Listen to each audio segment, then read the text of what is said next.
స్తుతించెదా.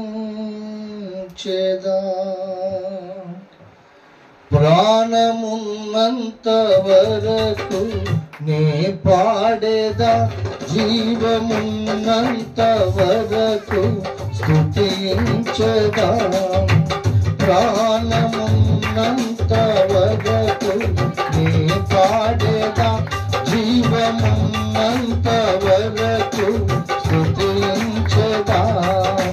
నీ నామం కొనియాడి దినమెల్లా పాడెదను, నీ పలుకే నా స్వరమై జగమంతా చాటెదను. నీ నామం కొనియాడి దినమెల్లా పాడెదను, నీ పలుకే నా స్వరమై జగమంతా చాటెదను. ప్రాణమున్నంత వరకు నే పాడేదా, జీవమున్నంత వరకు స్తుతించెదా. ప్రాణమున్నంత వరకు నే పాడేదా, జీవమున్నంత వరకు స్తుతించెదా. లోకాన ధనవంతులే పుట్టినా, భూరాజులే భూమిని పాలించినా. లోకాన ధనవంతులే పుట్టినా, భూరాజులే భూమిని పాలించినా. నా శత్రువులు నన్ను తరుముచున్నా, నా శత్రువులు నన్ను తరుముచున్నా. నీ చేయి అందించి నడిపించుము, నీ చేయి అందించి నడిపించుము. ప్రాణమున్నంత వరకు నే పాడేదా, జీవమున్నంత వరకు స్తుతించెదా. ప్రాణమున్నంత వరకు నే పాడేదా, జీవమున్నంత వరకు స్తుతించెదా. నీ శిలువ చాటున నన్ను దాయుము, నీ సాక్షిగా నన్ను నడిపించుము. నీ శిలువ చాటున నన్ను దాయుము, నీ సాక్షిగా నన్ను నడిపించుము. నీ చేతి పనులను వివరించుట, నీ చేతి పనులను వివరించుట. నీ వాక్యమును నేను ప్రకటించుట, నీ వాక్యమును నేను నెరవేర్చుట. ప్రాణమున్నంత వరకు నే పాడేదా, జీవమున్నంత వరకు స్తుతించెదా. ప్రాణమున్నంత వరకు నే పాడేదా, జీవమున్నంత వరకు స్తుతించెదా. నీ నామం కొనియాడి దినమెల్లా పాడెదను, నీ పలుకే నా స్వరమై జగమంతా చాటెదను. నీ నామం కొనియాడి దినమెల్లా పాడెదను, నీ పలుకే నా స్వరమై జగమంతా చాటెదను. ప్రాణమున్నంత వరకు నీ పాడేదా, జీవమున్నంత వరకు స్తుతించెదా.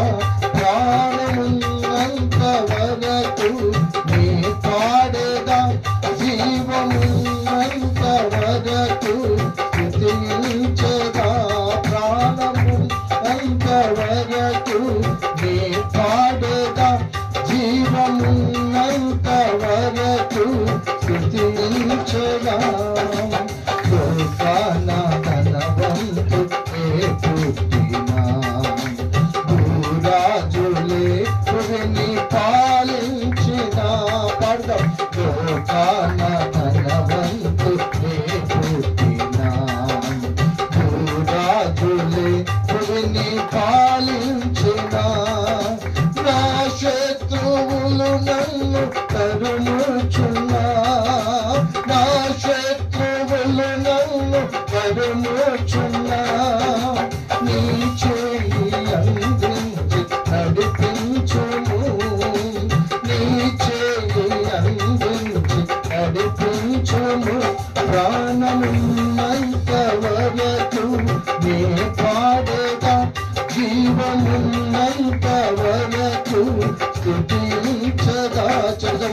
ప్రాణమున్నంత వరకు నే పాడేదా, జీవమున్నంత వరకు స్తుతించదా. నీ నామం కొనియాడి దినమెల్లా పాడెదను, నీ స్వరమే నా పలుక జగమంతా చాటెదను. నీ నామం కొనియాడి దినమెల్లా పాడెదను, నీ పలుకే నా స్వరమే జగమంతా చాటెదను. ప్రాణమున్నంత వరకు నే పాడెదా, జీవమున్నంత వరకు స్తుతించదా. ప్రాణమున్నంత వరకు నే పాడెదా, జీవమున్నంత వరకు స్తుతించదా. ప్రాణమున్నంత వరకు నే పాడెదా, జీవమున్నంత వరకు స్తుతించదా. ప్రాణమున్నంత వరకు నే పాడెదా, జీవమున్నంత వరకు స్తుతించదా. ప్రార్థన చేసుకుందాం. నీ నామం కొనియాడి దినమెల్లా పాడెదను,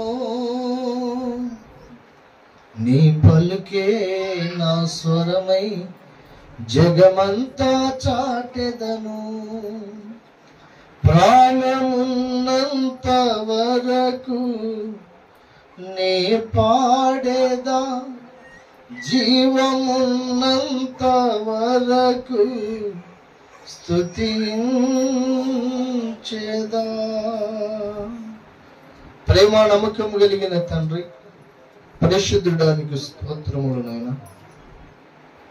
ఇంతవరకు చిన్న మందగా కూడుకొని నీ నామాన్ని ఘనపరిచి కీర్తించి కొనియాడి పాటలతో స్తుతులతో నిన్ను స్తుతించి ఉండగా కొద్ది నిమిషాలు వాక్య ధ్యానంలోకి వెళ్తూ ఉన్నాం. ఆ వాక్యాన్ని వివరింపబోతున్న నీ దాసుని నీ ఆత్మవశపరుచుకొని తన దోషాలను కడిగి నీ కృప చేత నింపి తన నోట నీ శ్రేష్టమైన వాక్కును ఉంచి మా అందరితో మాట్లాడండి. ఇవి మాట్లాడుతుండగా మా ప్రాణాత్మ శరీరములలో నీ రక్షణ మారు మనస్సు కార్యమును జరిగించి మరొక మారు ఏ ఏ విషయములలో మేము నీకు విరోధంగా బ్రతుకుతున్నామో వాటిని సరిచేసుకొని నీ రక్తంలో కడగబడి యోగ్యులమై బలలో పాల్గొందే కృప మనందరికి దయచేయమని మమ్మల్ని నీ కృపకు అప్పగించుకుంటూ ఆటంకపరచుచున్న చీకటి శక్తులన్నీ యేసునామములో బంధించి పారదోరు. యాని ప్రసన్నత నీ మహిమ మేఘము మా మధ్యలో మా మీద ఉంచి మహిమ పొందమని యేసుక్రీస్తు పుణ్యనామంలో సమర్పించి ప్రార్థిస్తున్నాము తండ్రి. ఆమేన్. హల్లెలూయా. అందరం స్వరం ఎత్తి ఒకసారి గట్టిగా హల్లెలూయా. దేవుని నామానికి మహిమ కలుగును గాక. ప్రియులారా, చిన్న మాట చదువుకుందాం. అపోస్తలుడైన పౌలు భక్తుడు హెబ్రీయులకు రాసినటువంటి పత్రిక. అపోస్తలుడైన పౌలు భక్తుడు హెబ్రీయులకు రాసినటువంటి పత్రిక 9వ అధ్యాయము 1 నుండి చదువుతున్నాను. జాగ్రత్తగా బైబిల్ ఉన్న వాళ్ళు తెరిచి చూడండి. మరి చదువు రాని వారు నా మాటల మీద శ్రద్ధ నిలపాలని బ్రతిమలాడుకుంటున్నాను. హెబ్రీయులకు రాసిన పత్రిక 9వ అధ్యాయం 1వ వచనము నుండి, మొదటి నిబంధనకైతే సేవ నియమములను ఈ లోక సంబంధమైన పరిశుద్ధ స్థలమును ఉండెను. ఎలాగనగా మొదట ఒక గుడారము ఏర్పరచబడెను, అందులో దీపస్తంభమును బల్లయు దాని మీద ఉంచబడిన రొట్టెలను ఉండెను. దానికి పరిశుద్ధ స్థలమని పేరు. రెండవ తెరకు అవల అతి పరిశుద్ధ స్థలమును గుడారము ఉండెను. అందులో సువర్ణ ధూపార్తియు అంతటను బంగారు రేకులతో తాపబడిన నిబంధన మందసమును ఉండెను. ఆ మందసనంలో మన్నాగల బంగారు పాత్రయు, చిగురించిన అహరోను చేతి కర్రయు, నిబంధన పలుకులను ఉండెను. ఈ వాక్య భాగంలో నుండి దేవుడు మనతో మాట్లాడును గాక. అమ్మ ఇట్లా ముందుకు వచ్చేసి, ఆ ఇరుకులో కూర్చోద్దు, ఇట్లా వచ్చేసి. క్రీస్తునందు ప్రియమైన దేవుని బిడ్డలారా, పోయిన వారము నేను మందసమును గూర్చి మీతో మాట్లాడాను. మందసము అనగా దేవుడు ఇశ్రాయేలీల మధ్యలో దిగిరానిక ఒక పరిశుద్ధ స్థలమును మోషే ద్వారా నిర్మించుకున్నాడు. ఆ పరిశుద్ధ స్థలములో 3 ప్రాంతాలు, ఒకటి ఆవరణము, పరిశుద్ధ స్థలము, అతి పరిశుద్ధ స్థలము. అతి పరిశుద్ధ స్థలములో మందసం అనబడినది ఉన్నది. దాని మీద మనుషులందరి పాపము నిమిత్తమై యాజకుడు సంవత్సరానికి ఒకసారి పశువును వధించి రక్తము తీసుకెళ్లి దాని మీద పెట్టినప్పుడు దేవుడు ఆకాశము నుండి దిగి వచ్చి ఆ రక్తమును దహించి వేసినప్పుడు మానవుల పాపాలు క్షమింపబడతాయని చెప్పాను. ఆ మందసము ఎవరికి సాదృశ్యమయ్యా అంటే, ఒకటి యేసు ప్రభువునకు సాదృశ్యము, రెండవది మానవునికి, మనకు విశ్వాసికి కూడా సాదృశ్యం అని చెప్పాను. విశ్వాసికి సాదృశ్యమైన సంగతి కొద్దిసేపు పక్కన పెడతాము. యేసు ప్రభువుని గురించి ఆలోచిస్తే ఆ మందసము యేసు ప్రభువే. ఎందుకు అంటే, ఆ మందసము పెట్ట చేయబడిన తుమ్మకర్ర యేసు శరీరమునకును, పైన ఉన్నటువంటి బంగారు యేసు దైవత్వమునకు సాదృశ్యము అని చెప్పాను. ఆ యేసు ప్రభువును అనగా మందసమును మనం ఎలా ప్రేమించాలి అని 3 విషయాలు చెప్పాను. ఒకటి, మనము మందస ప్రియులమై ఉండాలి, దావీదులాగా మందసాన్ని ప్రేమించే వారమై ఉండాలి, యేసును ప్రేమించే వారమై ఉండాలి. రెండవదిగా, మందస ప్రభావమును మనము ప్రేమించే వారమై ఉండాలి, యేసు ప్రభావమును ప్రేమించాలి, యేసు ప్రభావమును మనం ధరించుకోవాలి. మూడవదిగా, యేసు నియమించిన క్రమమును మనము పాటించాలి, మందస క్రమమును పాటించాలి అని చెప్పాను. 3 విషయాలు మీ దృష్టికి తీసుకొచ్చాను. మీకు ఎంతమందికి జ్ఞాపకం ఉందో లేదో తెలియదు. ఎంతసేపు యేసు స్వస్థత పరిచాను, యేసు బాగు చేశాను, యేసు ఆశీర్వదించాను అనే మాటలే కాదు. ఏమండి, బైబిల్లో ఉన్నటువంటి ప్రతి విషయానికి కావలసిన అర్థము కూడా మనకు తెలియాల్సి ఉన్నది. మనం జీవిస్తున్న దినాలు అంత్య దినాలు. ఏ దినాలు ఇవి? అంత్య దినాలు. బైబిల్ అంటుంది మనం అంత్య దినములో ఉన్నాము. ఈ దినాలు అపాయకరమైన దినాలు, చెడిపోయిన దినాలు, పాడైపోయిన దినాలు. ఇంకొక మాట, శ్రేష్టమైన మాట ఏంటంటే, యేసు ప్రభు త్వరగా వచ్చే దినాలు. యేసు ప్రభు వచ్చే గడియలు చాలా దగ్గర పడ్డాయి. యేసు ప్రభు వచ్చే సమయము గడియలు దగ్గర పడినప్పటికీ ఇంకా నీవు లోతైన వాక్యము, శ్రేష్టమైన వాక్యము నేర్చుకోలేకపోతే నువ్వు యేసు ప్రభు కొరకు సరి అయిన సిద్ధపాటు కలిగి ఉండలేవు. పెళ్లి కుమారుని కొరకు ఒక పెళ్లి కుమార్తె సిద్ధపడాలి. పెళ్లి కుమార్తె అలంకరింపబడాలంటే ఏం కావాలి? పెళ్లి కుమార్తెకు కావాల్సిన వస్తువులన్నీ కావాలి. అవునా? మన ఇంట్లో రోజు అలంకరించుకునే వస్తువులు ఉంటాయి. పెళ్లి కుమార్తెను చేసిన రోజు ఇంకా స్పెషల్గా తీసుకొస్తాం కదండి. ఆ రోజు పూలు, మల్లెపూలు దండలాగా చాలా సుందరంగా అల్లుతాం. నాకు తెలిసిన జ్ఞాపకం ఏంటంటే, ఆడపిల్లకు జడ ఎంత పెద్దగా ఉంటే అంత పెద్ద పూలది ఏదో అల్లివాళ్ళు పెళ్లి కూతురు. అవునా? నిజమే కదా? మీరందరూ పెళ్లి చేసుకున్నోళ్ళే కదా. ఈమె ఒక్కగానే పెళ్లి చేసుకుంది. పెళ్లి కూతురుగా ఉన్నప్పుడు ఆమె జడకు ఒక ఏమంటారు దాన్ని, ఆ పూలది ఒకటి అల్లుతారు. పూల జడ. అది స్పెషల్గా చేసుకొస్తారు. అవునా? ఇంకా ఎక్కడనో లేని ఆభరణాలు తీసుకొచ్చి పెడతారు. ఒక పెళ్లి కుమార్తెగా సిద్ధపడనికి, ఆమెకు అలంకరించడానికి ఆమెకు ఉన్నటువంటి వస్తువులు ప్రత్యేకమైనట్లు. అలాగే క్రీస్తునకు మనం పెళ్లి కుమార్తెగా ధరించాలి అంటే, ఏమని పెళ్లి కుమార్తెగా మనం సిద్ధపడాలి అంటే, మనకు కావలసినటువంటి అలంకరణ వస్తువులు ఏమిటి అంటే వాక్యమే. ఈ వాక్యము, విలువైన వాక్యాన్ని ప్రతిదినం మనం నేర్చుకోవాలి, తెలుసుకోవాలి,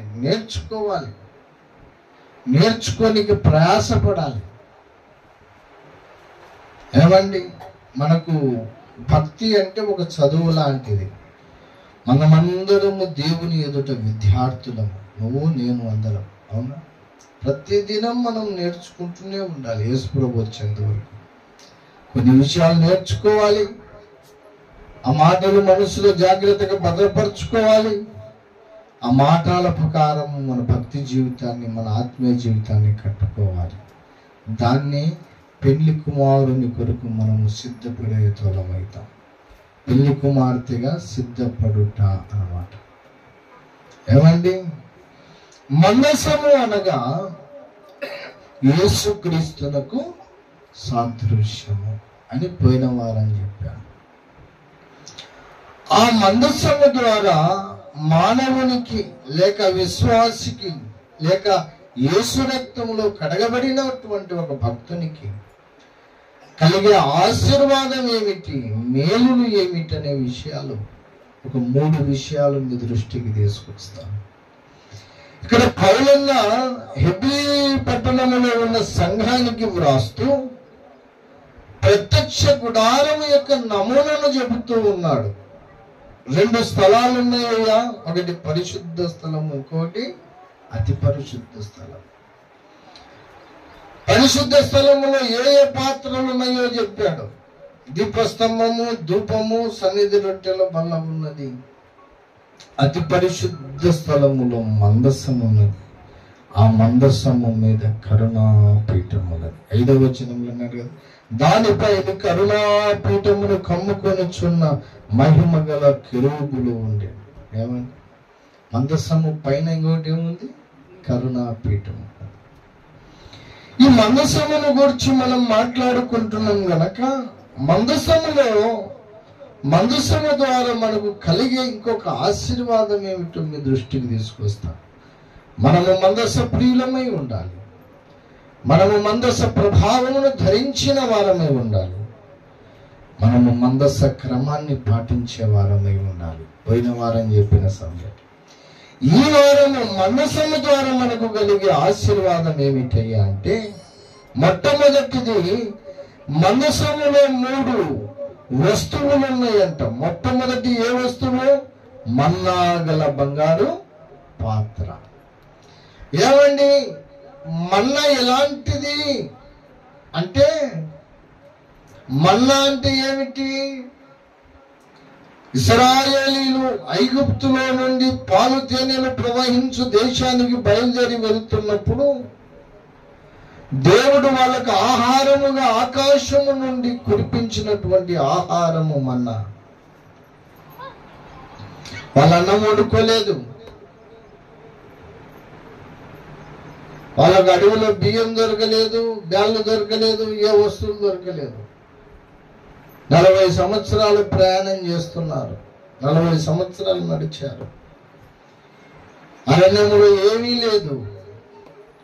దేవుడు మరి వాళ్ళు ఏం తిని బతకాలి అని దేవుడు ఆలోచించి పరలోకములో దేవదూతలు తినే ఆహారము మన్నాను దేవుడు కురిపించాడు వాళ్ళ కోసం. ఈ మన్నా ఉదయాన్నే వెళ్ళి వాళ్ళు ఏరుకొని వాళ్ళ పాత్రలలో నింపుకోవాలి.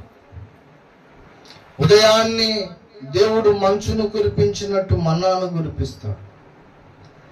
ఆ మన్నాను కురిపించినప్పుడు ఇశ్రాయేలు ఉదయాన్నే లేచి వెళ్ళి ఏం చేయాలా? ఆ మన్నంత పాత్రలలో సమకూర్చుకోవాలి. ఉదయం తింటారు, మధ్యాహ్నం తింటారు, రాత్రికి తింటారు. పొరపాటున మరుసటి రోజు కూడా తిందాం లేని దాచుకున్నావు అనుకో, ఏమైపోతుంది? అది పాడైపోతుంది, పురుగు పట్టేస్తుంది. మన్నా ఏ రోజు మన్నా ఆ రోజే సమకూర్చుకోవాలి. ఉదయం సమకూర్చుకున్నది రాత్రికి అయిపోవాలి. లేక ఉదయం మరుసటి రోజు కూడా నేను తింటానని పెట్టుకున్నావు అనుకో, అది పాడైపోతుంది, పనికిరాదు. విచిత్రం ఏంటంటే ఆ పాడైపోయే మన్నా, ఆ పాడైపోయే ఆహారము మందసములో ఉన్నప్పుడు కొన్ని వందల సంవత్సరాల నుండి పాడు కాకుండా నిలబడిపోయింది. అర్థమవుతుందని ఆ మాటలో. ఈరోజు సమకూర్చుకున్న మన్నా మరుసటి రోజుకు పాడైపోతుంది, అది పురుగు పట్టేస్తుంది. అలాంటి మన్నా ఈ మందసము పెట్టెలో ఉన్నప్పుడు ఎన్నో సంవత్సరాల నుండి ఉన్న మందసములో ఉన్న మన్నా పాడు కాలేదంట, చెడిపోలేదంట. అది ఎలాగున్నదో ఫ్రెష్గా అలాగే ఉండిపోయింది. మందసము అనగా ఎవరికి సాదృశ్యము? యేసు ప్రభుకు సాదృశ్యం. ఆ యేసు ప్రభులో ఉన్నటువంటి ఆ మన్నా ఎవరికి సాదృశ్యమయ్య అంటే విశ్వాసి అయిన నీకు నాకు సాదృశ్యం. పాడైపోయే మనము, చెడిపోయే మనము ఏమండి యేసులో ఉన్నప్పుడు పాడుగానికి అవకాశం ఉండదు. లోకంలో ఉన్నప్పుడు మనం పాడైపోనికి అవకాశం ఉంది, అవునా? లోకంలో పాడైపోనికి ఎన్ని అవకాశాలు ఉన్నాయో. టీవీ ఆన్ చేస్తే పాపమే, సెల్ ఆన్ చేస్తే పాపమే, అడుగడుగునా పాపిష్టి పనులే కనిపిస్తుంటాయి. ఈ రోజుల్లో మన నేత్రాలు చాలా పాడైపోయినాయి, మన ఆలోచనలు చాలా పాడైపోయినాయి. పైకి కనిపించనికి పాటలేమో బాగానే ఉన్నాయి. ఒక మాట చెప్తా, పైన ఉన్న పాటలు విలువైనట్టువే, లోపల ఉన్నట్టు విలువైనట్టువే?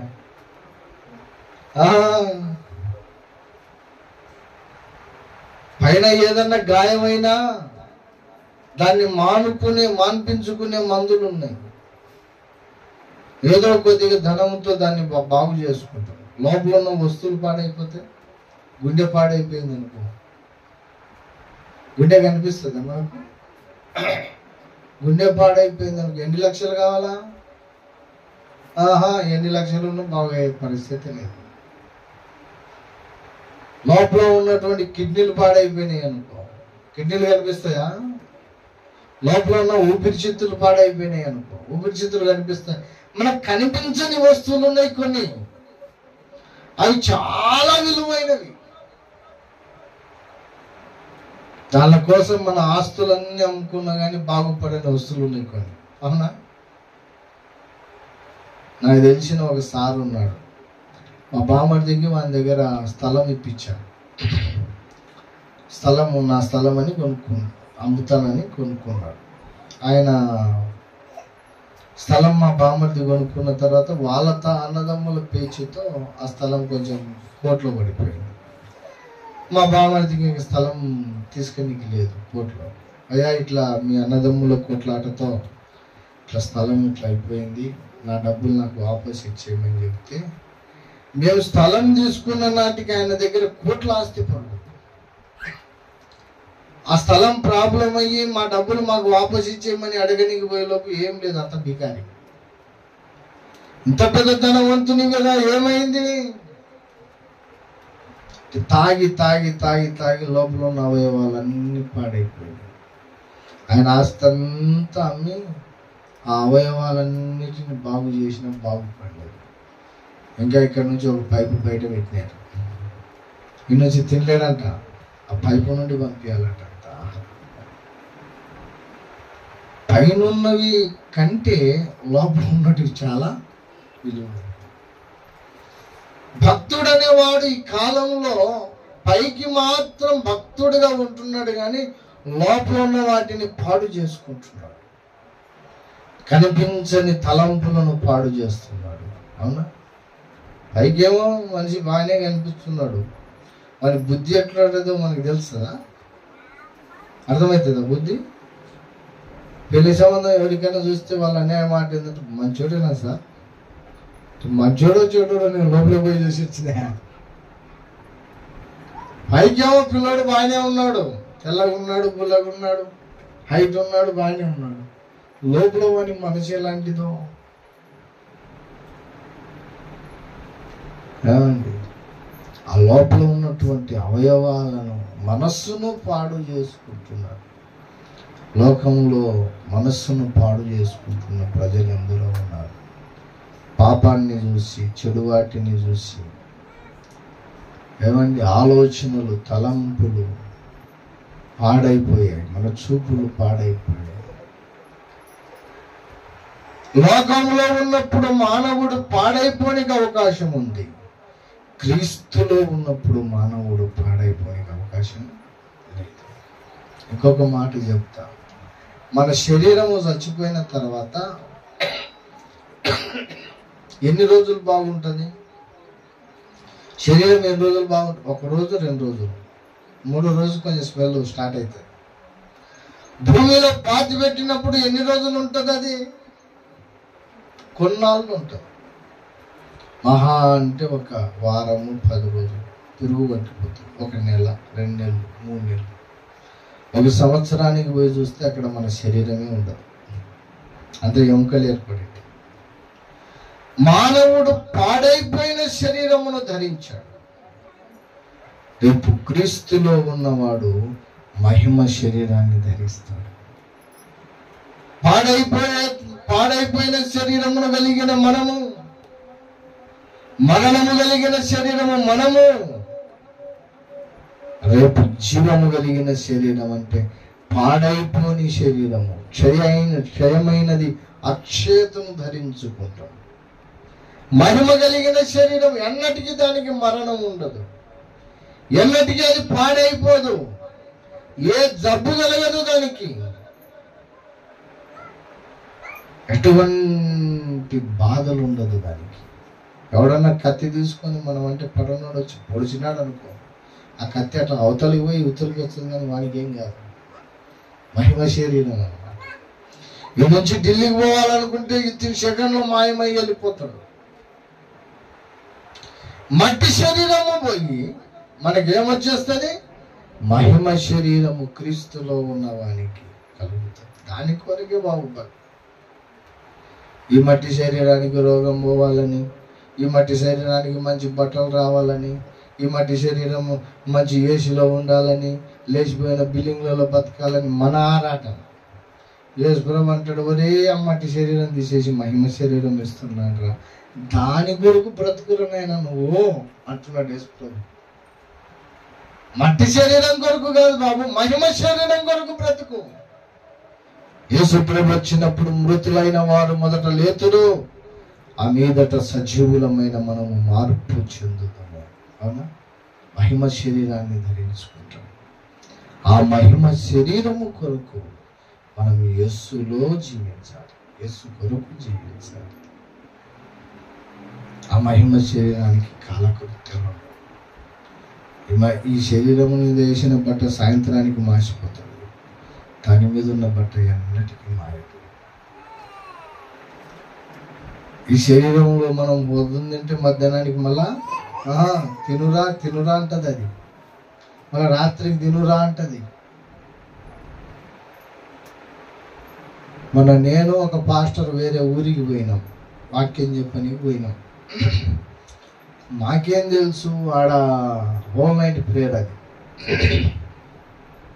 రాత్రి అంతా ప్రార్థన, రాత్రి 9 గంటల నుండి తెల్లవారుదాం 6 వరకు ప్రార్థన. 12 వరకు పెట్టినారు, వర్షాకాలం అని 12 వరకు పెట్టినారు. 12 నుండి రెస్ట్ తీసుకోండి అన్నారు. మేము పోయేసరికి, ఇక్కడ నుంచి పోయేసరికి 8 అయింది. 9 గంటలకు ప్రార్థన స్టార్ట్ అయింది. మేము వాక్యం చెప్పి ముగించేసరికి 1:30 అయింది. 1:30 నుంచి మేము ఏం చేయాలా? పడుకోవాలి. నేనేమో ఫుల్ గురక పెడుతున్నా. నా గురక నాకు వినిపించకుండా కానీ పక్కనోడు చెప్తున్నాడు, ఫుల్ గురక పెట్టి నేను నిద్రపోతున్నాను. వాడు నిద్రపోకున్నాడు, ఇట్లా అక్కడ తిరుగుతున్నాడు.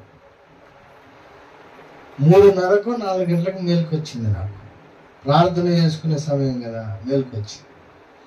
చూస్తే వాడు తిరుగుతున్నాడు ఇట్లా అట్లా. ఎవరా నాయన తిరుగుతున్నాడు, పడుకోలేదని ఉంటే అన్నం తినలేదు కదా, నిద్ర రాకముందు నాకు.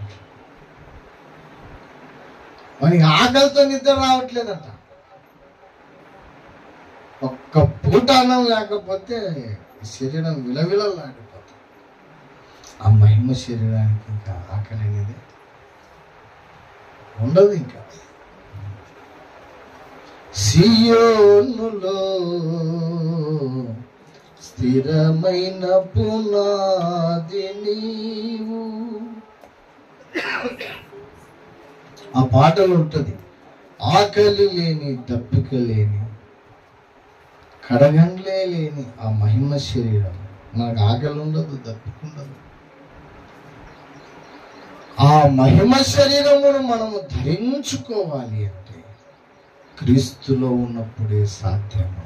పాడైపోయే ఈ శరీరమును ఎన్నటికీ పాడుగాని శరీరంగా మార్చేవాడే యేసుప్రభు. ఏమండి, యేసుప్రభు ఎందుకు వేరే ప్రియుని కంటే నీ ప్రియుని విశేషం ఏమిటి అని సంఘానికి అడిగారు వేరే వాళ్ళు. అంటే అర్థం ఏందో తెలుసా? అమ్మా, మా భర్తల కంటే నీ భర్త అంత గొప్పోడు ఎందుకు, మన భాషలో చెప్పాలంటే. ఒక ఆమెకు అడిగారంట. ఎవరు ఆమె పేరు? సులోమితి. అంటే సంఘ కన్యకని అడిగారంట. వేరే కన్యకలు వచ్చి అడిగారంట. ఏమని అడిగారో తెలుసా?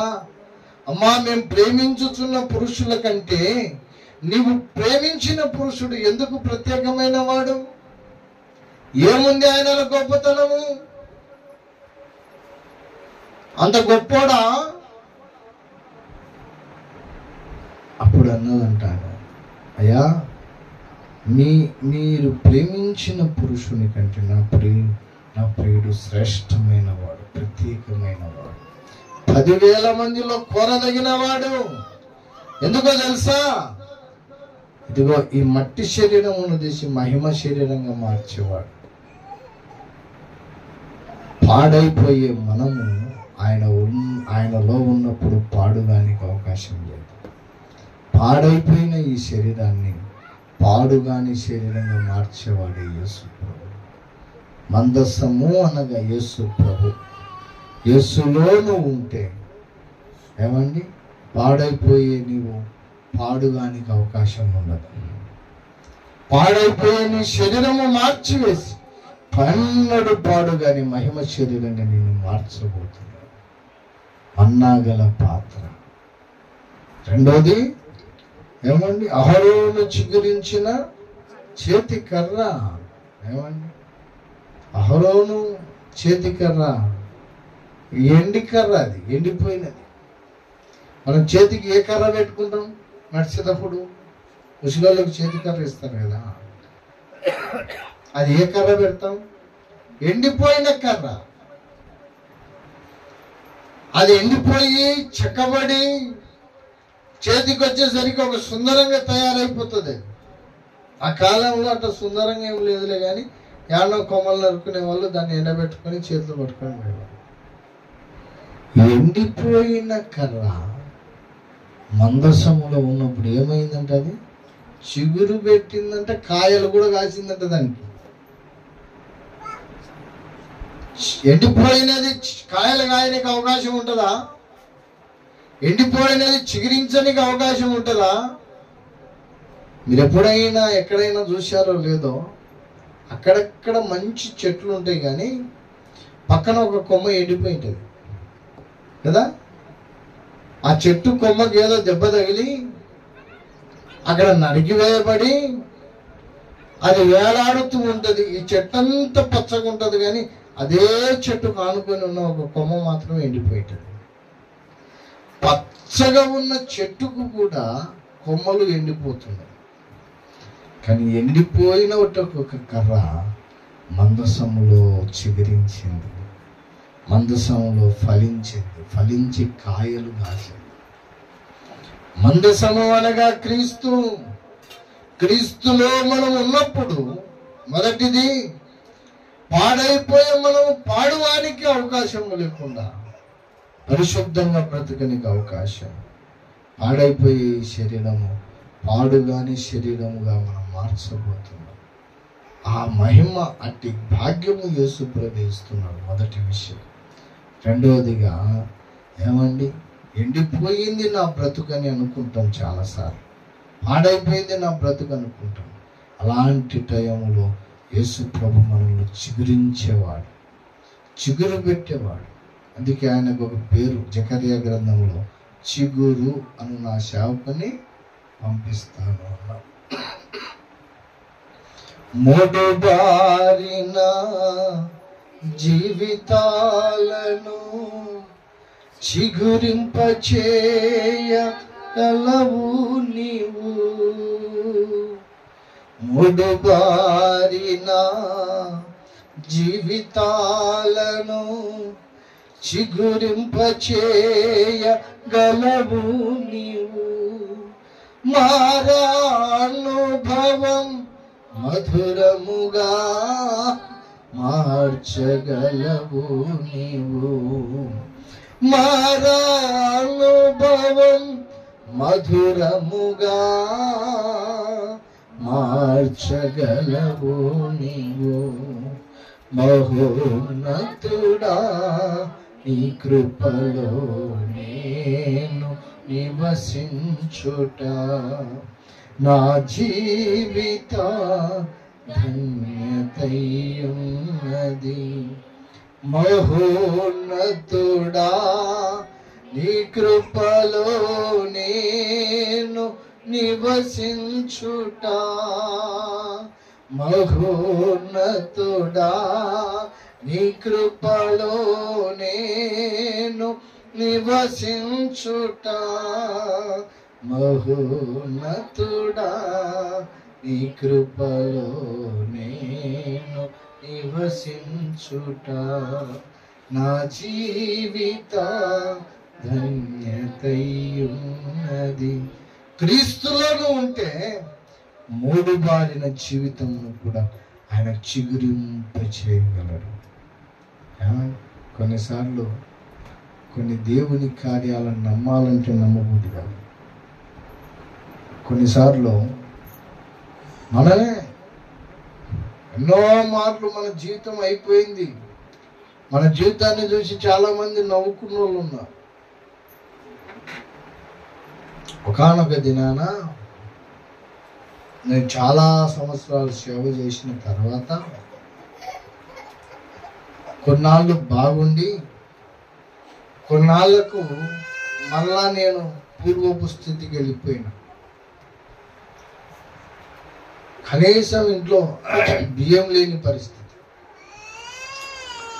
ఆ టైంలో నా విరోధులు చాలా మంది నవ్వుకున్నారు, చాలా మందికి ప్రచారాలు చేశారు. చంద్రపాల్ పని అయిపోయింది, ఇంకా లేదు, అయిపోయింది, పడిపోయినాడు, చెడిపోయినాడు. ఇంట్లో బియ్యము పఫులు లేకపోతే వాళ్ళు చేసిన ప్రచారం అయిపోయింది అయిపోయింది అయిపోయింది. అని దేవుడికి ఆ రూపంగా లేవనెత్తాడో తెలియదు. ఎన్ని రోజులు చర్చి రెంటు 7 నెలలు కట్టలేదు నేను. ఇంటి రెంటు 4 నెలలు కట్టలేదు. ఇంటి రెంట్ ఒకటి ఉంది, చర్చి రెంట్ ఉంది కర్నూలులో. ఇంటి రెంట్ వచ్చేసి 4,500, చర్చి రెంట్ వచ్చేసి 7,000 రూపాయలు. అది కట్టాలా ఇది కట్టాలా? నెలకు 11,500 కట్టాలి నేను. నెలకు 11,500 ఏంది, నెలకు కనీసం 2,000 కూడా రాని పరిస్థితి. అప్పటికే నాకు అది 7 నెలలు అయిపోయింది, ఇది 4 నెలలు అయిపోయింది. ఎంత డబ్బులు కావాలి నాకు? దాదాపుగా ₹1,00,000 పైన కావాలి. ఇంట్లో బియ్యం లేదు, తిండిగా తిండి లేదు, ₹1,00,000 పైన నేను రెంట్ ఎక్కడి నుంచి కట్టాలా? భయంకరంగా ఆలోచన చేసేవాడిని, రోడ్లు పట్టుకొని తిరిగేవాడిని. బుర్రబద్దలైపోయి అర్థం కాక రోడ్లు పట్టుకొని తిరిగేవాడిని. ఏంద్రనైనా ఏం సేవారా బాబు, ఏదైనా పని చేసుకోవడం మేలేమో ఈ సేవ బదులు. ఆ స్థితిలో నన్ను చూసి చాలామంది నమ్ముతున్నారు. ఒక ఆయనకు నేను ఇంట్లోనే ఉన్నా, ప్రార్థన చేసుకుంటున్నా, ఒక అతనితో దేవుడు మాట్లాడాడట.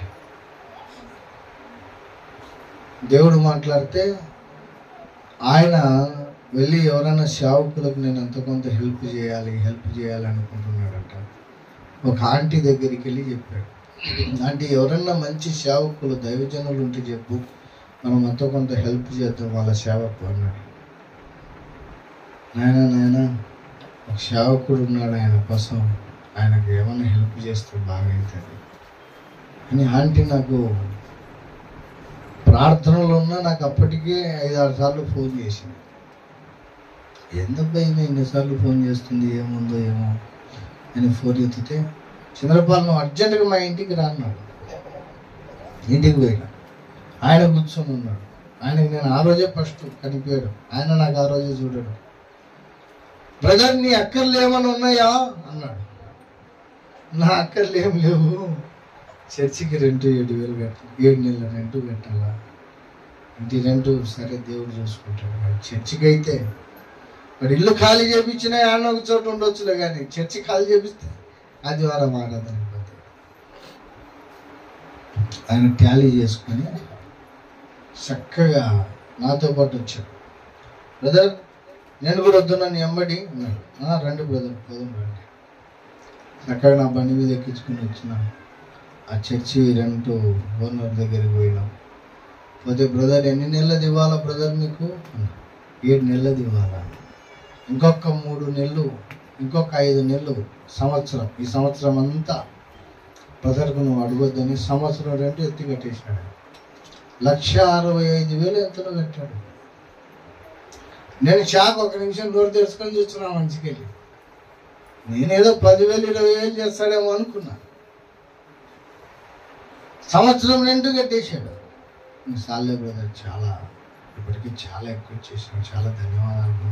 లేదు ఇంటి ఓనర్ దగ్గర పోదాం అన్నాడు.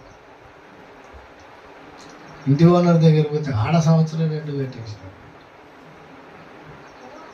వాళ్ళ భార్య ఇద్దరు కలిసి మరుసటి రోజు వాళ్ళకి సెలవులు, ఇద్దరు టీచర్లు వాళ్ళు, మరుసటి రోజుకు పోయి ఏదో వాళ్ళ మాటకు తెలిసిన మాటగాడికి పోయి దాదాపు 5,000 రూపాయల సరుకులు తీసుకొచ్చి ఇంట్లో పెట్టేసిపోయినాడు. నేను లేనప్పటికీ వేరే ప్రార్థనకి వెళ్ళిపోయాను.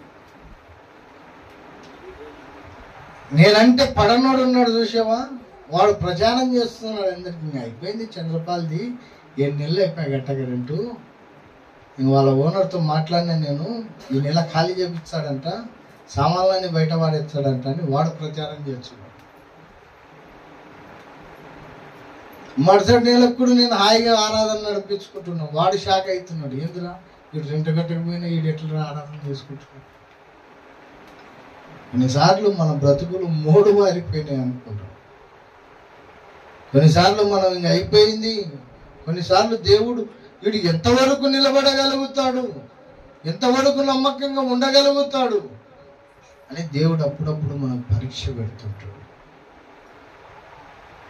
పరీక్షలో నువ్వు నిలబడితే గొప్ప కార్యం చేస్తావు, ఆ పరీక్షలో నిలబడకపోతే గొప్ప కార్యం చేయలేవు. అబ్రహాముకు ఒక్కడే కొన్న కుమారుణ్ణి దేవుడు అడిగాడు. అడిగినప్పుడు దాని ముందు ఏమని చెప్తుంది బైబిల్? అబ్రహామును దేవుడు పరీక్షించి కదా. అబ్రహామును దేవుడు ఏం చేశాడంట? పరీక్షించాడంట, పరీక్ష పెట్టాడంట. ఇతడు నాకు ఇస్తాడా, ఇతడు నేను చెప్పిన మాటకు లోబడతాడా, లేకపోతే సనుగుతాడా? మన జీవితంలో సనుగుడు అన్ని పాపాల కంటే ఘోరమైన పాపం. గుర్తుపెట్టుకోండి, అన్ని పాపాల కంటే ఘోరమైన పాపం ఏంటంటే సనుగుడు. ఇశ్రాయేలీయులు అరణ్యములో సనిగే సంహారకుని చేతులు నశించారు. ఏ కష్టమన్నా రాని, ఆకలి రాని, దప్పుగా రాని, అనారోగ్యము రాని, ఇబ్బందులు రాని, ఇరుకులు రాని, ఎవడన్నా ఏమన్నానని, ఎన్ని అవమానాలన్నా కానీ, ఏ స్థితిలో ఉన్నా నువ్వు కష్టంలో కూడా దేవుణ్ణి స్తుతించడం నేర్చుకోవాలి. కష్టంలో కూడా మనం ఏం చేయాలి? దేవుణ్ణి స్తుతించేతోళ్ళు తక్కువ, సన్నిహితోళ్ళు ఎక్కువ. అవునా? ప్రభా ఈ కష్టం ఇచ్చినందుకు నీకు వందనాలు ఆయన అనేతోళ్ళు తక్కువ. ఏం దేవుడు లేక కష్టపడి మేము ప్రార్థన చేసిన ఏమి ఇచ్చినాడు ఆయన దేవుడు? యాడున్నాడు దేవుడు? ఒక ఆమె అంటుంది, దేవుడు ఎంత అన్యాయస్తుడే లేడంట భూమి మీద. అనే మాట, దేవుడంత అన్యాయస్తుడే లేడన్నా. ఏం చేసినాడు తల్లి నీకు దేవుడు? ఎంత అన్యాయం చేసినాడు? ఏం చేసినాడు? లేక ఒక కొడుకు కూర్చుంటే వాడిని చంపేసినాడు దేవుడు. వాడు తాగి చచ్చిపోయినాడు. వానికి ఆ రోజు వాడితే చెప్పకపోతే, వానికి ఆ రోజు దేవుని దగ్గర నడిపించకపోతే, ఆ రోజు ఇది తప్పురా అని చెప్పకపోతేవి, కొట్టకపోతేవి తల్లిగా, రే ఈ వయసులో తాగడమేంద్రా, మనం క్రైస్తవులం చర్చికి పోవాలా, ప్రార్థన చేసుకోవాలా, దేవుడు అంటే భయపడి బ్రతకాలని ఆ రోజు చెప్పకపోతే, సినిమా రిలీజ్ అయిందంటే 200 ఇచ్చి నువ్వే పంపించింది. స్నేహితులతో పార్టీ అంటే 1000 రూపాయలు ఇచ్చి నువ్వే పంపించింది. విచ్చలవిడిగా నువ్వు వదిలేసి వాడు విచ్చలవిడిగా తిరిగి తాగి పాడై చచ్చిపోతే ఈమెకు దేవుడు అన్యాయం చేసినాడు. సిగ్గుగాలే నువ్వు చెప్పనికి. చాంపకేసి కొడదాం అనిపించింది, అంత కోపం వచ్చింది నాకు. సేవకుని కొన్నిసార్లు మన అవివేకాన్ని బట్టి కొన్ని శ్రమలు తెచ్చుకుంటాం. మన యొక్క నిర్లక్ష్యతను బట్టి కొన్ని శ్రమలు తెచ్చుకుంటాం. ఆ టైంలో దేవుడు కార్యం చేయలేదని దేవుని మీద సనగుతాం. సనగడమే పెద్ద పాపం. ఏ కష్టమన్నా రాని, నష్టమన్నా రాని, ఇరుకు రాని, ఇబ్బంది రాని, ఆకలి కాని, దప్పిక కాని, ఎవడేమన్నా అనుకోని నువ్వు దేవుని స్తుతిస్తూనే ఉండాలి.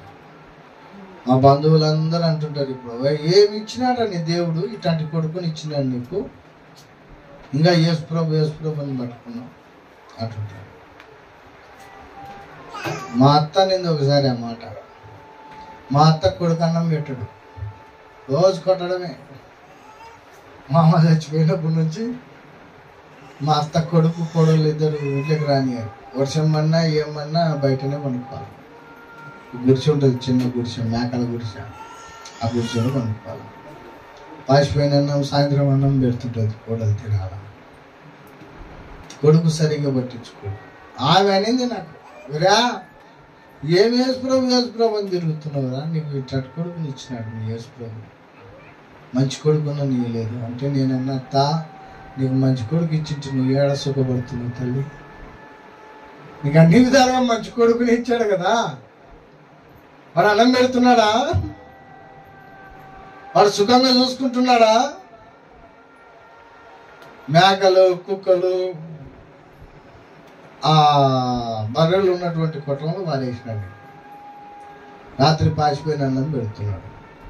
కోడలకు నువ్వేమన్నా మాట అంటే కొడుకు వచ్చి కొడుతున్నాడు. దేవునికి స్తోత్రం. అట్లాంటి కొడుకును నాకు ఇయ్యలేదత్త. మీరు తిక్కోడో మంచోడో వచ్చి ప్రార్థనలో కూర్చుంటాడు, రేపు తండ్రిని పెట్టేతోడు కాడు వాడు.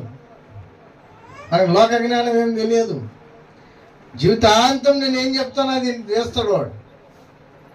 కానీ వాడు తిరగబడి తండ్రిని పెట్టేతోడైతే, మంచి జ్ఞానం కలిగిన కొడుకుతో కొట్టించుకునే పరిస్థితి వస్తే లాభం ఏముంది అత్త? తెలివి తక్కువనోడైనా కానీ తల్లిదండ్రులు చెప్పే మాటినతోడు ఈడేస్తారు అత్త అని చెప్పి అది అనుకున్నది. నిజమే అత్త, యేసుప్రభు నాకు అన్యాయం చేసినాడని చెప్తా అనుకునేదాన్ని.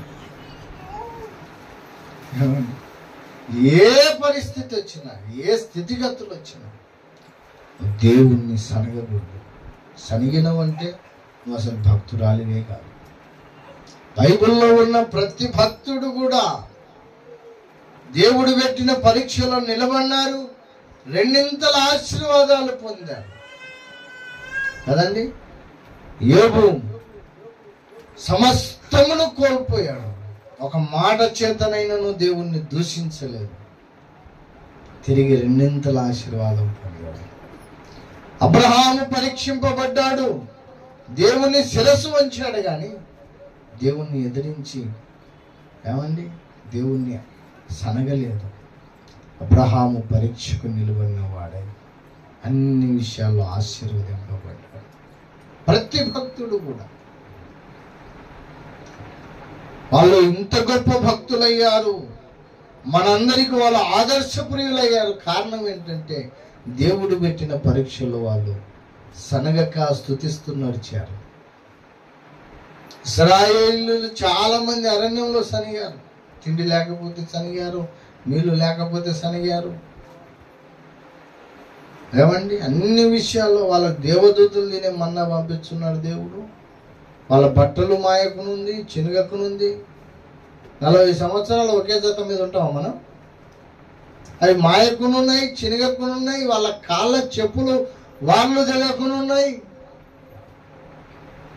పగులేమో ఎండ జగలకుండా మేఘస్తంభం కింద నడిపిస్తున్నాడు, రాత్రేమో చీకటి తగలకుండా ఏమండి అగ్నిస్తంభంలో నడిపిస్తున్నాడు. అన్ని సుఖభోగాలు అనుభవిస్తూ కూడా వాళ్ళు దేవుని సనుగుతూ పోయారు. ఆ ఐగుప్తులో మేము కాకరకాయలు తింటుంటిమి, బీరకాయలు తింటుంటిమి, చేపలు తింటుంటిమి, తునకలు తింటుంటిమి. ఈడేయమన్నారు నాయన, ఎప్పుడు మన్నానేనా? యా దేవుణ్ణి పట్టుకొచ్చినవరా నువ్వు, ఎక్కడి నుంచి నడిపించినవరా మమ్మల్ని అని మోసం తిడుతున్నారు, దేవుడిని తిడుతున్నారు. వాళ్ళ పట్టుకు తట్టుకోలేక దేవుడు ఆకాశం నుండి మాంసాన్ని వినిపించినాడు. మాంసం అంతా తిని తిని తిని తిని నెగటు పుట్టిందంట. వాళ్ళు తిన్నంత మాంసం ఎవరు తిన్నా. లాస్ట్కు మాకు మాంసం వద్దునాయనో మళ్ళీ మన్నానే పంపి అన్నప్పుడు మళ్ళీ దేవుడు మన్నాను పంపించాడు. వాళ్ళు కోరినటువన్నీ చేసుకుంటే దేవుడు పోతే ఎర్ర సముద్రాన్ని పాయలుగా గెలిచి నడిపించాడు.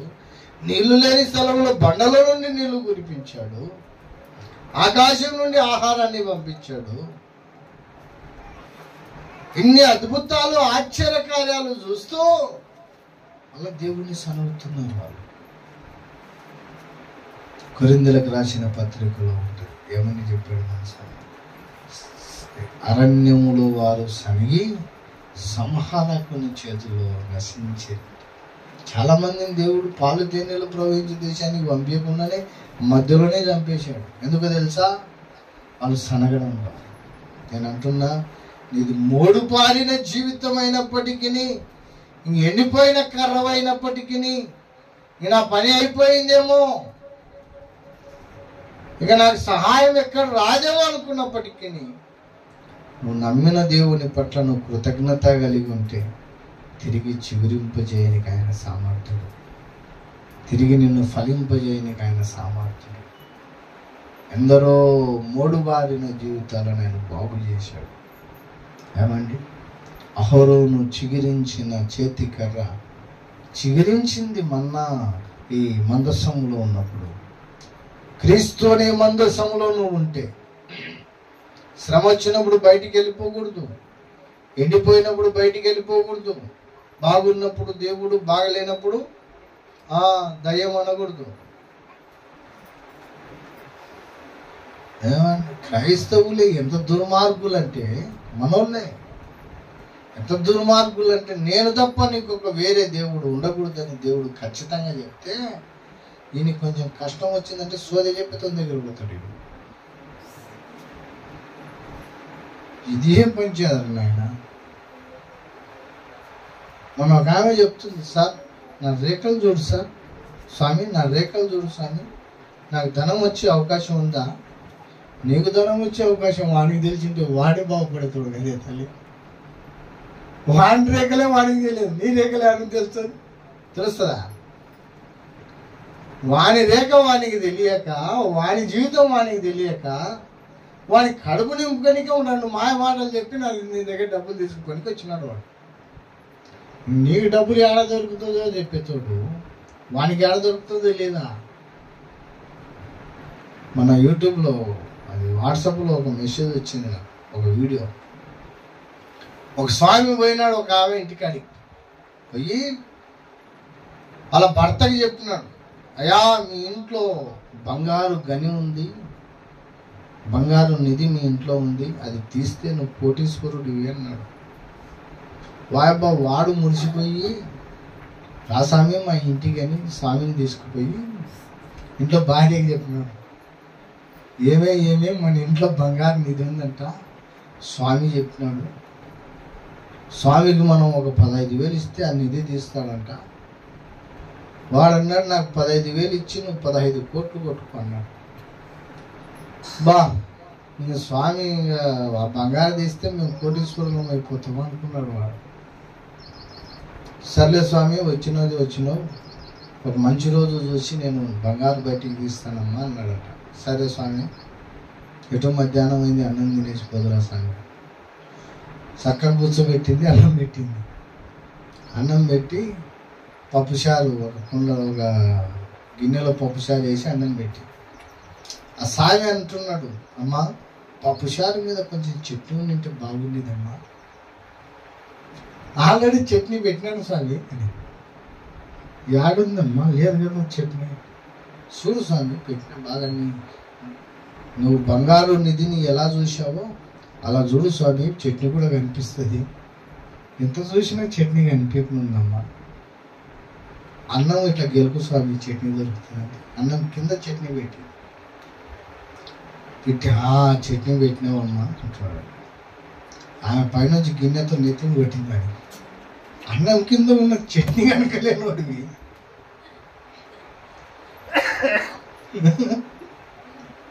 అన్నం కింద ఉన్న చట్నీనే కనుక్కోలేను వాడివి. బంగారు నుంచి కనుక్కుంటున్నాను, దొంగ మాటలు చెప్పి డబ్బులు తిండికి వచ్చినామని కొట్టి తరుపునాని. మాటలు ఎవడు, క్రైస్తవులే జీవము కలిగిన దేవుని నమ్ముకొని కొంచెం కష్టాలు వచ్చే వీడు సోదె చెప్పేతోని దగ్గర పోతాడు, బాబాలను ఎత్తుక్కుంటూ పోతారు, మంచి రోజు చెడ్డు రోజులన్నీ ఎత్తుక్కుంటూ పోతారు. ఎంత పిచ్చి పట్టిందంటే వీళ్ళకు. జీవము కలిగిన దేవుని సన్నిధిలో మనం ఉన్నాం, క్రీస్తులో మనం ఉన్నాం. దేవుడు కొన్నాళ్ళు నిన్ను పరీక్షించనీకి నీ బ్రతుకు ఎండిపోయినట్టు చేస్తాడు. కొన్నాళ్ళు నువ్వు ఎంత స్థిరంగా ఉన్నావు, ఎంత నమ్మకంగా ఉన్నావు అని చూడనిక, ఒక పరీక్ష కాలంలో దేవుడు నిన్ను పరీక్షించనిక కొన్నిసార్లు కష్టాలు కలుగజేస్తాడు. గాయపరచువాడు ఆయనే, ఆ గాయమును కట్టువాడు కూడా ఆయనే. నువ్వు నమ్మకంగా ఆ పరీక్ష కాలంలో ఉన్నావు, దాన్ని తట్టుకొని ప్రభువా ఏమన్నా కానీ తండ్రి నిన్ను స్తుతిస్తాను, అన్నమన్న పెట్టు, ఊరన్న పెట్టు, నువ్వే కావాలా, ఇంక వేరే మార్గం నాకు అవుతుంది, నేను నిన్ను సనగను, నువ్వు ఏం చేసినా న్యాయమే చేస్తావు, నీకే స్తోత్రం అని చెప్పడం నేర్చుకోండి. మీ జీవితాల్లో అద్భుతాలు చూడకపోతే ప్రతి విషయంలో కష్టం వచ్చినా ప్రభు దగ్గరనే ఉండాలి, నష్టం వచ్చినా. దావీదు అలా ఉండేవాడండి. దావీదుకు కష్టం వచ్చినా దేవుని మందిరంలో ఉండేవాడు, లాభం వచ్చినా దేవుని దగ్గరనే ఉండేవాడు. మనమంతా రివర్స్, కష్టం వస్తే దేవుని దగ్గరికి వస్తాం, లాభం వస్తే త్వరగా తినుకుంటే ఇంట్లో కూర్చున్నాం. యా దేవుడు, 4 రూపాయలు మన దగ్గర ఉంటే దేవుడు గుర్తుకురాడు, రూపాయలన్నీ పోయి అప్పులో లేట పడితే అప్పుడు దేవుడు గుర్తుకొస్తాడు. అవునా కదా? అది కాదు భక్తి. అన్ని సర్వకాల సర్వావస్థలలో యేసు పాదాలు పట్టుకొని బతకడం భక్తి. ఉన్నా యేసు ప్రభుకే పట్టుకోవాలా, లేకున్నా దేవుని స్తోత్రం యేసు ప్రభు పాదాలే పట్టుకోవాలి, యేసునే స్తుతిస్తూ ఉండాలి. అప్పుడు మోడుబారిన నీ జీవితాన్ని ఆయన చిగురింప చేయగలడు. ఏమండి? మొదటిది పాడైపోయిన మన శరీరాన్ని పాడుగాని శరీరంగా ఇచ్చేవాడు యేసు ప్రభు. రెండోది మోడుబారిపోయిన మన జీవితాన్ని, చనిపోయిన జీవితాన్ని తిరిగి లేపగలిగేవాడు ఆయన. లాజరు చనిపోయి ఎన్ని రోజులైంది? 4 రోజులైంది. 4 రోజుల క్రితం చచ్చిపోయి భూస్థాపన చేసిన దగ్గర పోతాం మనం. యేసు ప్రభు వాడిని కూడా లేపుకొచ్చాడు బయటికి. నిరీక్షణనే లేదు ఇంకాడా. మా తమ్ముడు బతికి బయటికి వస్తాడని ఎప్పుడన్నా అనుకుంటారా వాళ్ళు? వాళ్ళ అక్కలు, వాళ్ళ అక్క అంటుంది, ప్రభువా నీవు ఉండింటే వాడు సావకపోవు నాయనా, ఇప్పుడు ప్రయోజనం లేదు, అయిపోయింది, అంతా అయిపోయింది, చచ్చిపోయినాడు, పూర్తి చేసినాడు, 4 రోజులు అయిపోయింది అంటే ఏమంటుంది? ఇంకా అయిపోయింది ప్రభువా, ఇంకేం లేదాడా, నిరీక్షణ లేదు. సచ్చిన శవం మీద ఉండగా దేవుడు బతికిస్తాడంటే అదొకటి ఉందిలే, కానీ పాతిపెట్టేసాం వీనికి. 4 రోజులు అయిపోయింది, కుళ్ళిపోయింటాడు, పాడైపోయింటాడు, స్మెల్ వస్తుంటాడు, పురుగు పట్టింటుంది. వాడు చచ్చినోడు లేచి వస్తాడని గ్యారెంటీ ఉందా? ఆ సమయంలో కూడా లాజరును దేవుడు లేపాడు, జీవము పోశాడు. ఏమంటే పాడైపోయిన మన జీవితాలను ఆయన జీవముంపజేసేవాడు, ఎండిపోయిన మన జీవితాలను ఆయన చివరింపజేసేవాడు, కాయలు కాసేవాడు, అనేకులను ఆశీర్వాదకరంగా నిలబెట్టేవాడు. మూడవదిగా ఏమున్నదంటే దాంట్లో నిబంధన పలుకలు ఉండేవి. నిబంధన పలుకలు అంటే దేవుని యొక్క ధర్మశాస్త్రం.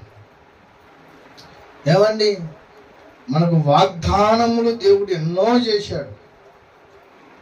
ఒక సహోదరుడు, ఒక దైవజనుడు అన్నాడు, అది ఎంత మటుకు నిజమో కాదు కానీ, సంవత్సరానికి 365-66 రోజులు ఉంటే దానికి రెట్టింపు వాగ్దానాలు దేవుడు ఇచ్చాడంట ఈ బైబిల్ గ్రంథంలో. మన జీవితంలో ఎన్నో వాగ్దానాలు చేశాడు, ఆ వాగ్దానాలను నెరవేర్చువాడు ఆయన.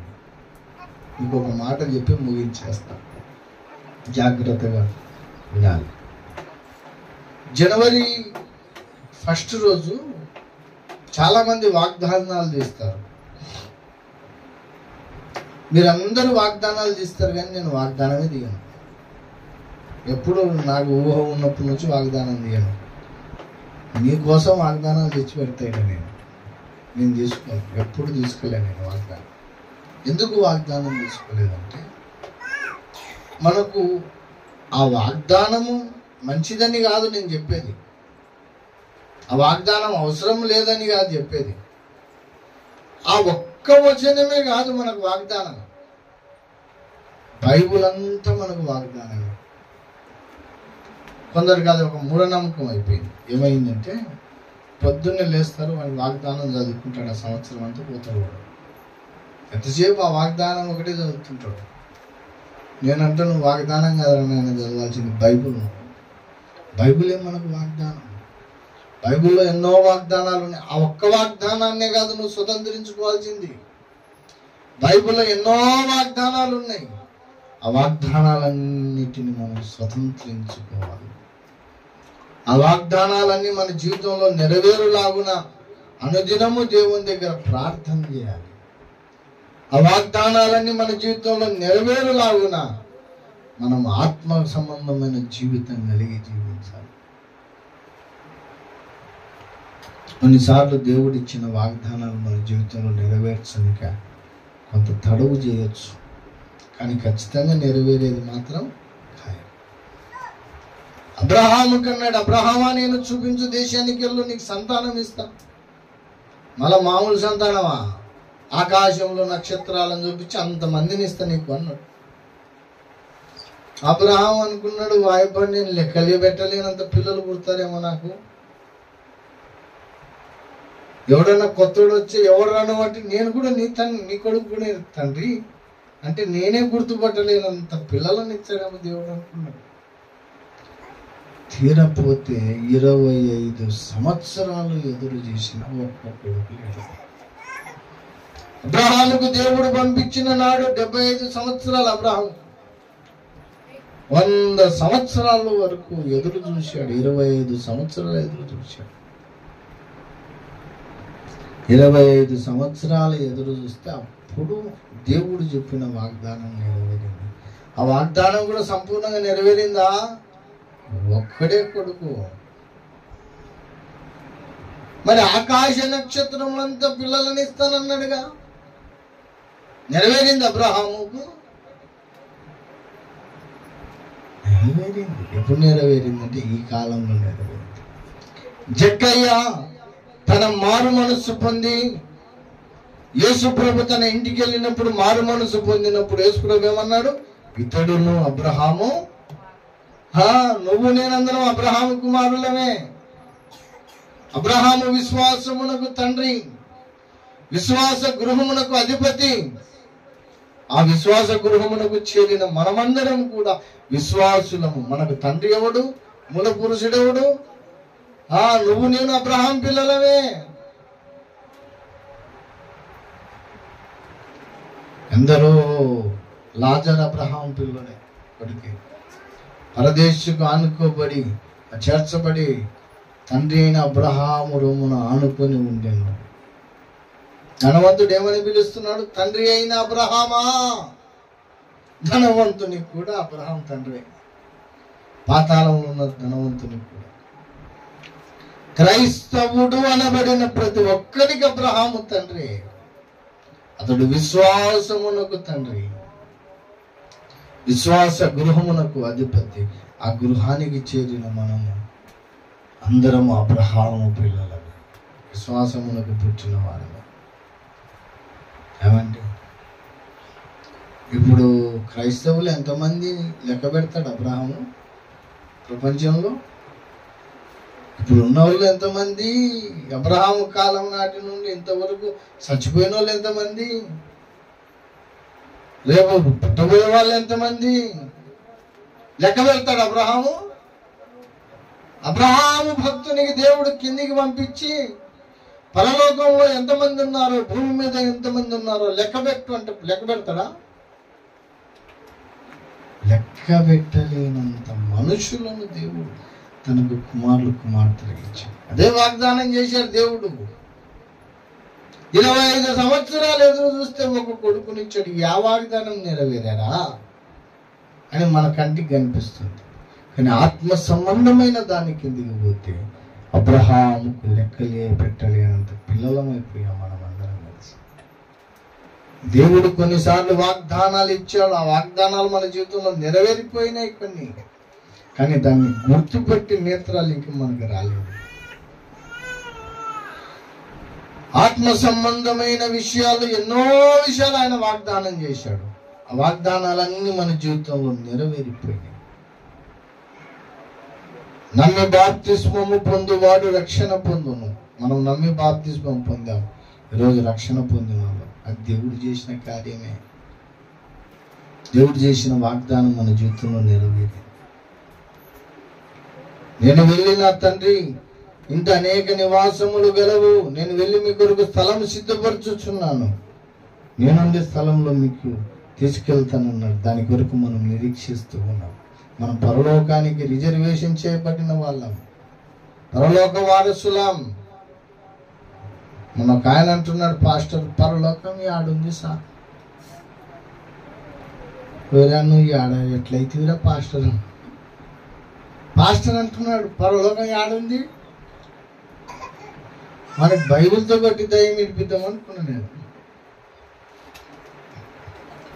వాళ్ళు నాలుగు పాస్టర్ అయిపోయా, కొట్టలేకపోతే. పరలోకం ఆడుంది అంటే వాడు విశ్వాసులకు ఏం చెప్తుంటాడు? పరలోకం లేదమ్మా, డబ్బులు ఒకటి వస్తుంది యేసుప్రభువు నమ్ముకుని అని చెప్పింటాడా? ఏమండి, పరలోకం కొరకు ఎవరన్నా యేసుప్రభువు నమ్ముకునేది పరలోకం కొరకు, పాప క్షమాపణ కొరకు. దాని కొరకు ఎదురు చూస్తున్నాం మనం. ఏమండి,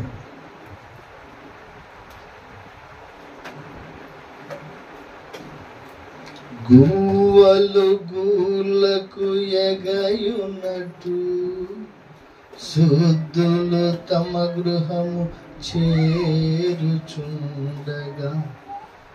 ఆ దివ్య గృహమైన సియోనులో చేరుట నాశయే, చేరుట నాశయే. ఆ గృహాన్ని చేరాలనేది మన ఆశ. దాని కొరకు బ్రతుకుతుంది. దేవుడు మన కొరకు ఎన్నో వాగ్దానాలు చేశాడు. కొన్ని నెరవేరిపోయినాయి, ఇంకా కొన్ని నెరవేర్చవలసి ఉన్నాయి. క్రీస్తులోను ఉంటే ఈ పరిశుద్ధ గ్రంథంలో ఎన్ని వాగ్దానాలు చేశాడో ఆ వాగ్దానాలన్నీ నీ పట్ల నెరవేర్చడానికి ఆయన సామర్థ్యం కలిగిన వాడు. ఏమండి, క్రీస్తులో మనం ఉంటే పాడైపోయిన మనము బాగుగానికి అవకాశం ఉంది. పాడైపోయే ఈ శరీరంపై మహిమ శరీరాన్ని ధరించుకుంటాం. అది దేవుడే మనకిస్తున్నాడు, యేసు ప్రభువే మనకిస్తున్నాడు. రెండవదిగా మూడుబారిన మన జీవితాలను ఆయన బాగు చేస్తాడు.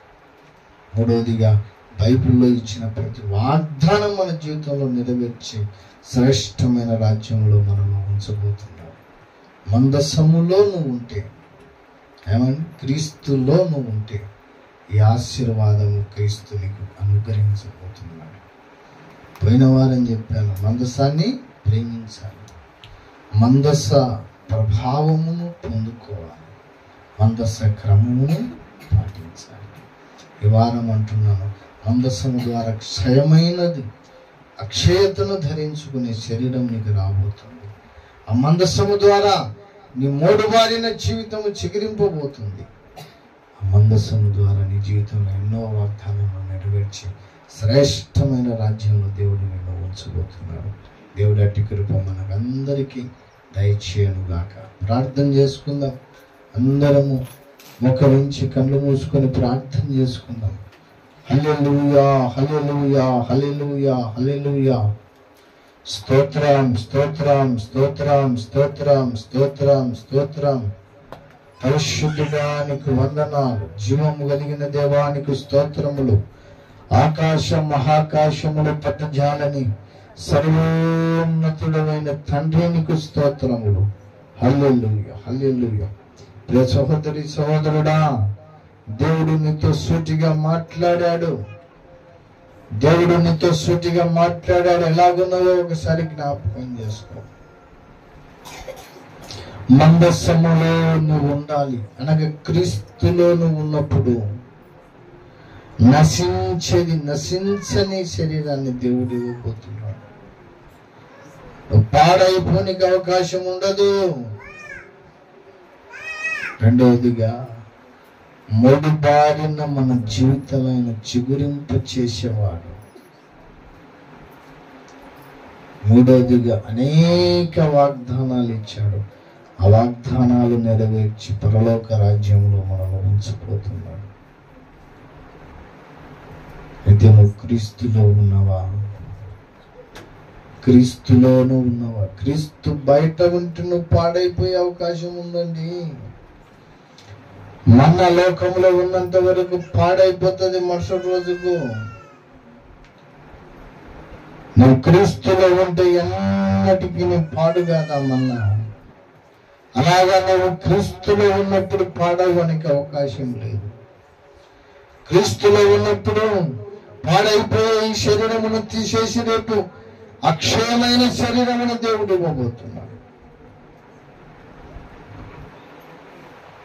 మూడుబారిన జీవితాన్ని చిగురింపజేయబోతున్నాడు.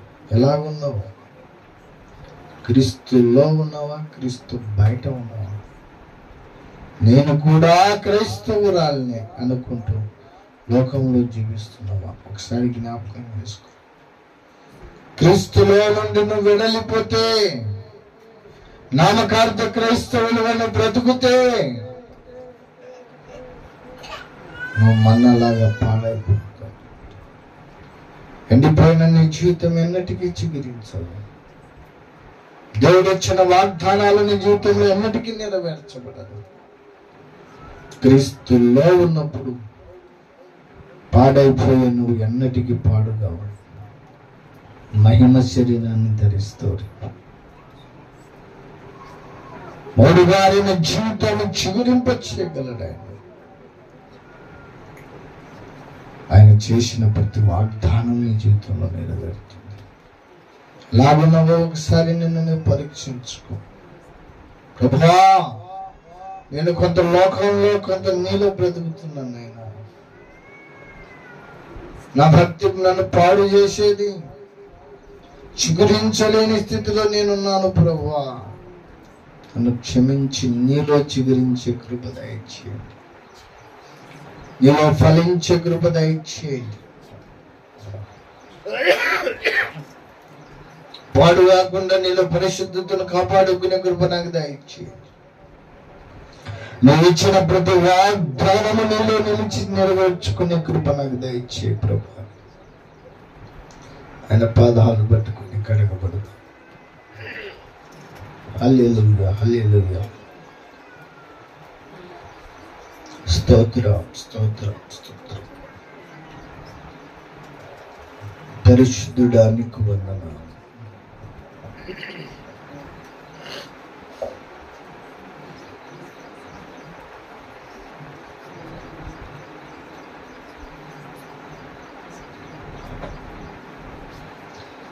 నా పాపముల కొరకు, నా శాపముల కొరకు బలి అయిన నా యేసయ్యా. నా పాపముల కొరకు, నా శాపముల కొరకు బలి అయిన నా యేసయ్యా. ఇలలో నా విలువైన ఘనమైన నీ ప్రేమ ప్రకటింతును నేనయ్యా. ఇలలో నా విలువైన ఘనమైన నీ ప్రేమ ప్రకటింతును నేనయ్యా. ప్రకటింతును నేనయ్యా. ప్రకటించేదా యేసయ్యా. ఏమివ్వగలనయ్యా నీ ప్రేమకు, ఏమివ్వగలనయ్యా నిరుపేదను. ఏమివ్వగలనయ్యా నీ ప్రేమకు, ఏమివ్వగలనయ్యా నిరుపేదను.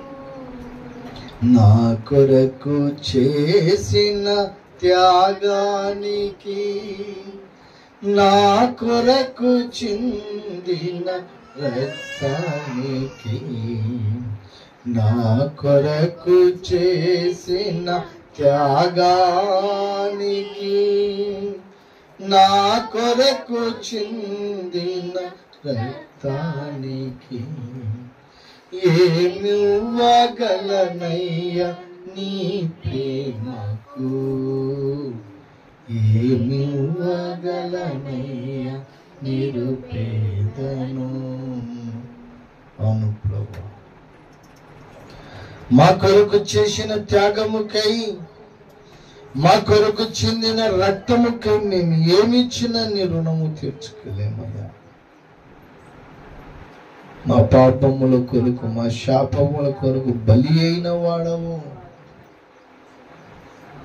ఇలా పాపము వలన మరణించవలసిన, పాడైపోవలసిన ఈ శరీరాన్ని మహిమ శరీరంగా మార్చుటకై మా కొరకు బలి అయిపోయావు తండ్రి. మా బ్రతుకులను చిగురింప చేయట కొరకై మా కొరకు దిగి వచ్చావు ప్రభువా. మా జీవితంలో ప్రతి వాగ్దానాన్ని నెరవేర్చనిక మా కొరకు త్యాగమైపోయావు ప్రభు. నీకు వందనాలు. ఏమిచ్చినా నీ రుణమును మేము తీర్చుకోలేము ప్రభువా. మా తల్లి కంటేనో, మా తల్లి కంటేనో, మా తండ్రి కంటేనో ఎక్కువగా మమ్మల్ని ప్రేమించిన వాడు. నీకు వందనాలు, వందనాలు, వందనాలు ప్రభువా. వాక్యానుసారమైన జీవితం మాకు లేదయ్యా. కడగండి, పరిశుద్ధపరచండి. హిమము కంట తెల్లగా సోపుతో కడగండి తండ్రి. నీకు వందనాలు. సహోదరి, వాక్యానుసారమైన జీవితం లేదేమో, ఒక మారు మనల్ని మనం పరీక్షించుకుందాం. అంతేకాదు, గడిచిన వారంలో ఎక్కడెక్కడ ప్రభుని గాయపరిచామో, ఎక్కడ ప్రభు చేయొద్దన్న పనిని చేశామో, అక్కడల్లా ఆయన పాదాలు పట్టుకొని కడగబడదు.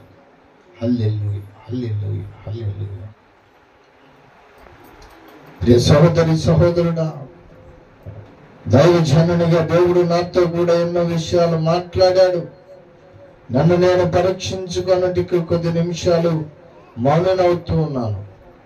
మిమ్మల్ని మీరు పరీక్షించుకొని ప్రభు రక్తంలో కడగబడాలి. ఎవరైనా అటు చూడక, వేరే ఆలోచనలు పెట్టుకొనక, నిద్రమత్తులై ఉండక, భయము భక్తి కలిగి వాక్యము ఉన్న వాక్యాన్ని ఎవరు వేసుకుంటూ ఆయన పాదాలు పట్టుకొని కడగబడి వాళ్ళకై సిద్ధపడాలని మీకు సమయం ఇస్తే నేను సమయం తీసుకుంటూ కొద్ది నిమిషాలు మౌనమవుతూ ఉన్నాను.